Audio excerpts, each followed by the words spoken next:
Oh, ano capital city ng Manila? What? Ah. Capital city ng Manila. Manila ba? City ba yung Manila? Lungsod pala, ano? Lungsod ng Manila, di ba? Manila City ba yan? What? Hindi ba Manila? Kita mo, boss, hindi niya rin alam mo. Oh. Manila City ba yan? Lungsod ng Manila, lagi ko naririnig yan. Kaya nga eh, yun din lagi sabi ni Kuan eh. Kay, naririnig ko yan mga panahon pa ni Lim. Wow! Si Mayor Lim dati. Oo, yung kwento ng Maynila. Oh, tapos si Mayor Atienza naman yun. Atienza. Tatay ni sino? Ni Mr. Atienza. Oh. Nalito ka na.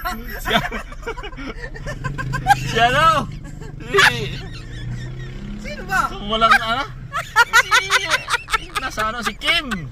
Ah, Kim. Oh, si Kim Lalo Atienza. na, Kuya Kim. Oh,